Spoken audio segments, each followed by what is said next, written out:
मित्रों, आप सबको साहेब बंदगी, आप सबका दिन शुभ हो, ऐसी मेरी शुभकामना है। मित्रों, आज मैं एक सदगुरु कबीर साहब की साखी के आधार पर बात करने वाला हूँ। साहब इस साखी में हमारे अंदर की आंखें और बाहर की आंखों की बातें करते हैं। वो कहते हैं कि अंदर की आंखें और बाहर की आंखें जिसकी जागृत हो जाती हैं मित्रों, उसका जीवन ज्ञान, बोध, आचरण और सद्गुणों से ओतप्रोत हो जाता है। और जिसकी बाहर की आंखें चली जाती हैं तो क्या होता है कि उसको संसार चारों तरफ से अंधकारमय हो जाता है। साहब कहते हैं कि ऊपर की दो गई, हियो की गई हेराए, कहाँ कबीर जाकी चारियो गई, ताको का हो पाए। साहब कहते हैं कि ऊपर की आंखें चली गई, अर्थात ऊपर की आंखें खो गई, आदमी नेत्रहीन हो गया, अर्थात अंधा हो गया। साहब कहते हैं हियो की गई हेराए, हियो नाम हृदय, हृदय में दो आंखें होती हैं, जिसको ज्ञानी पुरुषों की भाषा में कहें कि विवेक, विचार, सद आचरण, रहनी, गुरु भक्ति, सद्ज्ञान। इन्हीं में आप किसी भी अध्यात्म के क्षेत्र में दो शब्दों का चुनाव कर लें जिनकी पर्यायवाची एक जैसी महसूस होती है, लेकिन यहाँ पर दो शब्द साहेब जी कहते हैं कि विवेक और विचार। कहते हैं कि अंदर में, हृदय के अंदर दो क्या रहते हैं, दो आंखें हैं जिनको कहते हैं विवेक और विचार। वो भी हेरा गई, खो गई। वो कहते खो गई, हमारी कहीं चली गई। साहब कहते हैं जिसकी चारों आंखें चली गई हो उसका कोई उपाय नहीं। मित्रों, हमारा भी जीवन इसी तरह का हो गया है। आंखें होते हुए हम नेत्रहीन हो गए हैं, आंखें होते हुए हम अंधानुकरण कर रहे हैं, हम अंधे हो गए हैं। मित्रों, जीवन हमारा ऐसा है कि हम जिस जीवन की धारा पर चल रहे हैं, जिस ट्रैक पर चल रहे हैं, जिस हाईवे पर हम चल रहे हैं, साहब यहाँ कहते हैं कि आंख को खोल करके चलो, अर्थात होश पूर्वक चलो, जाग करके चलो। जब तक जीवन जागा नहीं होगा तो फिर जीवन का कोई आनंद नहीं आएगा। जीवन को हम अज्ञानता के अंधेरे में, रास्ते में, भटके हुए रास्ते में, पता ही नहीं है जीवन कहाँ जा रहा। जीवन को जी तो रहे हैं, खाना पीना, बाल बच्चे, इतना तक जीवन तो हमारा है ही। इसके आगे सोचा ही नहीं हमने कभी। जीवन को कहाँ जी रहे हैं, जीवन को जी रहे हैं, बस जिए जा रहे हैं, जीवन को जिए जा रहे हैं। बस जीवन का कोई उद्देश्य, जीवन का कोई लक्ष्य, जीवन का कोई गंतव्य, जीवन का कोई भी अस्तित्व पता नहीं है कि जीवन हम किस लिए जी रहे हैं, जिए जा रहे हैं। एक भेड़ दूसरे भेड़ का जैसे अनुकरण करती है, ठीक इसी तरह हम भी एक दूसरे का अनुकरण कर रहे हैं, एक दूसरे का ही पीछे पूंछ पकड़ करके चल रहे हैं। ये जीवन की कितनी बड़ी अज्ञानता है। ये साहब कहते हैं कि ऊपर की चली गई, अंधविश्वास से ग्रसित हमारा जीवन। अभी अगर हम बात करें थोड़ा 2025 का कुंभ की बात करें तो मित्रों, मैं वहाँ गया था। करीब 48 किलोमीटर के क्षेत्रफल में मेला लगा हुआ था। करीब 18 से 22 शिविर लगे हुए थे महात्माओं के, संतों के, और जिसमें सरकार की तरफ से उनको व्यवस्थाएं उपलब्ध थी। मित्रों, इतना ज्ञान, इतनी चर्चाएं, इतनी बातें हो रही थी, लेकिन मैं जहाँ जहाँ निकला, जिन जिन कैंपों में गया, वही अंधविश्वास की बातें। आदमी को साहेब कबीर ने कहा, अंधे अंधा पेलिया दो खूब पराए। जैसे अंधा आदमी है, उसकी पूंछ पकड़ लो, अगर वो आंख में गिरेगा तो सारे के सारे उसी लाइनबद्ध गिरते चले जा रहे। तो ये जीवन को हमें अपने देख करके तो जीना है।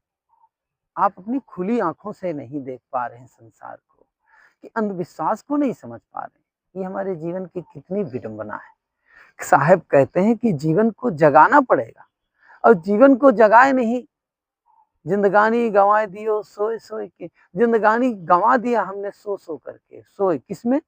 अविद्या के अंधकार में। आंखें खुली हैं लेकिन फिर भी हम नेत्रहीन हैं। उनको साहब कहते हैं जो जान रहे हैं कि ये पत्थर है, फिर भी पत्थर के आगे सर पटकते जा रहे हैं, पटकते जा रहे हैं, सर पटके जा रहे हैं। अरे सर पटकने से परमात्मा नहीं मिलता है, परमात्मा वहाँ नहीं है, वो तो पत्थर है। तुम परमात्मा हो, तुम जागृत हो, तुम जीवंत हो, तुम्हारी चेतना जागी हुई है। सिर्फ आप अपने अविद्या के कारण उसको सुसुप्त कर रखा आपने। उस सुसुप्तता को हमें क्या करना है? खत्म करना है। क्या होगा? तब हमारे अंदर में ज्ञान का विकास होगा, ज्ञान का प्रसव विकसित होगा हमारे अंदर। हमारे अंदर ज्ञान जो है वो लगातार प्रवाहित होना शुरू हो जाएगा। ये नहीं हो रहा जीवन में, बस आप किए जा रहे हैं, पूजा किए जा रहे हैं, हाँ किए जा रहे हैं। लोग, मैं पूछता हूँ कि हाँ भाई आप व्रत उपवास करते हो? कौन करता? कर रहा? फलाने करते हैं। करते हैं, अच्छा अच्छा ठीक है, अच्छी बात है। अरे देखने से कहीं होता है? इसमें इस भ्रम से ऊपर उठो आप, अपने अंदर की आंखें खोलो। अंदर, हमारे अंदर कौन से बोध विचार की आंखें हैं, विचार विवेक की आंखें, इनको खोलना पड़ेगा। मित्रों, आज हम तुमसे आंखों की बात करना चाहेंगे कि साहब इस साखी में आंख, कौन सी आंख की बात कर रहे हैं? साहब कहते हैं आंख। तो पहली बात हमें जानना है कि बाहर की हमें दृश्य देखने के लिए हमारे जो चर्म के नेत्र हैं, उनके अंदर कोई बीमारी नहीं होनी चाहिए। जैसे कहते हैं कि मोतियाबिंद नहीं होना चाहिए, या इसमें कोई चोट नहीं होना चाहिए, या कहते हैं कि हमारे अंदर दूर दृष्टि दोष या निकट दृष्टि दोष नहीं होना चाहिए। स्वस्थ आंख जो होती है, बाहर अंदर बाहर दोनों को स्पष्ट रूप से देख सके, नजदीक से और दूर की भी, उसको स्वस्थ आंख कहा जाता है। अगर आपकी आंखें स्वस्थ हैं तो यह संसार आपको बढ़िया दिखाई पड़ेगा, स्पष्ट दिखाई पड़ेगा। मित्रों, और दूसरी बात, आपके अंदर क्षमता होगी। अब अगर आपकी आंखें खराब हैं तो आंखें खराब हैं तो आपको चारों तरफ अंधेरा ही अंधेरा दिखाई देगा। और अगर बाहर का संसार, बाहर अंधेरा है और आपकी नेत्र ठीक है, तो क्या होगा? क्या दिखाई देगा? नहीं दिखाई देगा। मित्रों, ठीक ऐसे ही हमारे जीवन में घटनाएं घट रही हैं। हमारे अंदर जो घटनाएं घट रही हैं, वो अंदर की जो हमारी आंखें, बोध है, वो जागृत नहीं होगा तो क्या होगा? बाहर का जो ज्ञान है, कितनों आप सुन लो, कितनों पढ़ लो, कितनों भी आप बाहर के प्रवचन सुन लो, होना जाना कुछ नहीं। ये ऊपर ऊपर आएगा, ऊपर ऊपर ही चला जाएगा। हमें करना क्या है? कि हमें करना है कि हमारे अंदर की आंखें जागृत करनी होगी, अंदर का बोध जागृत करना होगा। तब क्या होगा कि जब हम बाहर से ध्यान, साधना, सुमिरन, चिंतन, भजन, निध्यासन, ये हमारे जीवन के जो आचरण, सद्गुरु आचरण है, ये सब हमारे जीवन पर जब उनका आच्छादन होगा, जब उनका, इन सब से हमारा जीवन ओत-प्रोत होगा, इन सब से हमारा जीवन सम्मिश्रित होगा, जब इन सब सद्गुणों से हमारा जीवन अनुरागित होगा, तब हम जीवन को समझ पाएंगे। जीवन को समझना कोई आसान खेल तमाशा नहीं है। इसलिए इस साखी में साहब कहते हैं कि अंदर के नेत्र जागृत करो, अपने अंदर की आंखों को खोलो, और अंदर की आंखें खुलेंगी तब आपको संसार का स्पष्टीकरण होगा। अंदर की आंखें जब तक नहीं होंगी तब तक आप पढ़ते रहो। अंदर की आंखों से पढ़ने से आदमी पंडित हो सकता है, ज्ञानी नहीं हो सकता है। शाब्दिक शाब्दिक पंडित होता है, शब्द का पंडित का मतलब ज्ञानी होता है। अब पंडित का मतलब विचारवान। हम पंडित पर आगे विचार करेंगे, बातें करेंगे। तो यहाँ पर जो व्यक्ति अपने अंदर की आंख को खोल लेता है, अंदर की आंखें खुली नहीं, बाहर की आंखें आपकी बढ़िया हैं, तो आपको संसार दिखते हुए भी संसार में नहीं दिखाई देगा। तो जीवन को हमें क्या करना है? खोलना है आंखों से। एक कहानी कहूँ आपके बीच में। एक गांव में एक दादाजी रहा करते थे। दादाजी बहुत अच्छे थे, लेकिन थोड़ा जिद्दी स्वभाव के थे, लेकिन गांव के प्रति उनका बहुत हित भाव रखते थे, लोगों पर मतलब दयालु स्वभाव के थे, लोगों पर वात्सल्य का भाव रखते थे, कारुणिक भाव रखते थे। किसी के कोई दिक्कत होती थी, परेशानी होती थी, उसमें खड़े होते थे। इसलिए गाँव के लोग उनसे बहुत मतलब प्रभावित थे, उन पर श्रद्धावान थे लोग। तो हुआ ये कि उनको एक बीमारी हो गई, कौन-सी? मोतियाबिंद की बीमारी हो गई। जब मोतियाबिंद की बीमारी हो गई, तो मोतियाबिंद की बीमारी में लोगों उनको दिखाई नहीं देता था, तो गाँव के लोग उनके जो श्रद्धालु भाव के जो लोग थे, वो कहते थे, दादाजी आँखें बनवा लो, आँखें बनवा लो। वो लोगों की बात को काट देते थे और काट देते थे लोग उनकी बात को काट देते थे, ज़्यादा श्रद्धा के वश, मर्यादावश कुछ नहीं कह पाते थे। क्या हुआ, एक दिन गाँव में एक वकील आ गया। एक वकील आया तो लोगों ने सोचा कि ओ दादाजी वकील की बात नहीं काट पाएँगे, चलो इनसे मिलाते हैं। तो उन्होंने क्या किया कि मिलाया, किससे? वकील से मिलाया दादाजी को। तो दादाजी से कहते हैं गाँव के लोग, दादाजी ये वकील हैं। तो कहा अच्छा, अच्छा। तो दादाजी ने से वकील साहब ने कहा, दादाजी एक काम करो, आप अपनी आँखें बनवा लो। तो वकील से दादाजी ने क्या कहा? कहा कि वकील साहब ये बताओ तुम पढ़े लिखे हो कि नहीं? तो वकील ने कहा, हाँ दादाजी पढ़े लिखे हैं। तो कहा गिनती आती है? तो कहा हाँ गिनती आती है, क्यों नहीं गिनती आती? तो कहा ये बताओ कि हमारे 8 लड़के हैं, तो 8 लड़कों की कितनी आँखें हो गई? 8 दूनी 16। कहा अच्छा, तो वकील ने कहा 16। कहा ऐसा 8 लड़कों के 8 जो उनकी पत्नियाँ हैं, उनके उनकी आँखें 8 दूनी 16 और 16 दूनी, क्योंकि उनकी जो पत्नियाँ हैं, बहुएँ हैं, उनको मिला के कितनी हो गई? 16 दूनी 32। अब बुढ़िया भी अभी मरी नहीं है हमारी। दादा ने कहा बुढ़िया मरी नहीं, जिंदा है।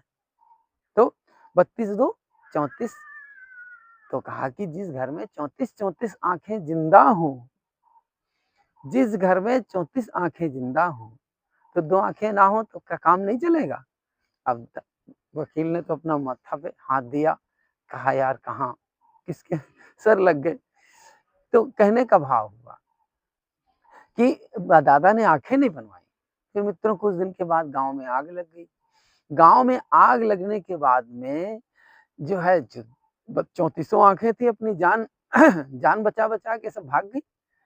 तो दादाजी जिस कमरे में रहते थे, इधर हाथ करें, कभी गरम-गरम, इधर हाथ करें, चारों जिधर जाएँ उधर गरम-गरम। तब दादाजी को होश आया कि शायद मैं अगर लोगों की बात मान लिया होता, आज आँखें बनवा लिए होते, तो शायद जीवन बच गया होता। मित्रों, इसी तरह ये जीवन की तो कहानी है, समझने और समझाने के लिए। हम भी अपने इसी तरह जीवन में भूलें करते हैं। जो समय पर काम नहीं करते हैं और बाद में पछतावा होता है यार। कई लोग कहते हैं बहानेबाजी, यार कोई अच्छा आचरण कर लो, अच्छी भक्ति के मार्ग में लग जाओ, ज्ञान के मार्ग, बुढ़े हो जाएंगे यार, अभी कौन सा समय आ गया है, अभी कौन सा बुढ़ापे में करना चाहिए भक्ति भजन का काम। ये सब काम बुढ़ापे के नहीं। अपने जीवन का भरोसा नहीं है, जाने से पहले अपने अंदर बीज बो दो। अंदर में उस सद्ज्ञान का, उस विवेक का, वो आचरण का बीज बो दो, जिससे वो जागृत होना शुरू हो जाए। आप कहीं भी हो, घर में हो, गृहस्थ में, विरक्त में, कहीं भी हो, लेकिन जीवन को अगर जगाए बिना चले गए, तो फिर हमें पता नहीं कहाँ जाना पड़े। और जो व्यक्ति जगा लेता है अपने आप को इस जीवन में, उसकी इस जीवन से आगे की यात्रा बड़ी सुगम होती है। वो आज के जीवन के आधार पे आगे के जीवन की यात्रा, जैसे जीवन आज का होगा वैसे जीवन की यात्रा निश्चित होती, निर्धारित होती, तय होती। तो मित्रों, मैं ज़्यादा अपनी बात को आगे न बढ़ाते हुए, साहिब कबीर की साखी ऊपर की दो गई ही ओ की गई है राय, काहे कबीर जाकी चारी गई, ताको का उपाय। आपने हमारे विचारों को सुना, आप सबको बहुत-बहुत धन्यवाद। हमारे विचारों को, अगर आपको विचार अच्छे लगते हैं, तो अपने मित्रों के साथ शेयर करें, दोस्तों के साथ भेजें और चैनल को ज़रूर सब्सक्राइब करें और बेल आइकन को प्रेस करें, जिससे आपके पास हमारे सारे वीडियोज़ पहुँच सकें और आपके अंदर वो चेतना जागे और दूसरों के अंदर चेतना जागे। इसके लिए सतत प्रयास करना है। इन्हीं शुभकामनाओं के साथ मैं अपनी वाणी को विराम। आपको बहुत-बहुत साधुवाद, बहुत-बहुत मंगल कामना।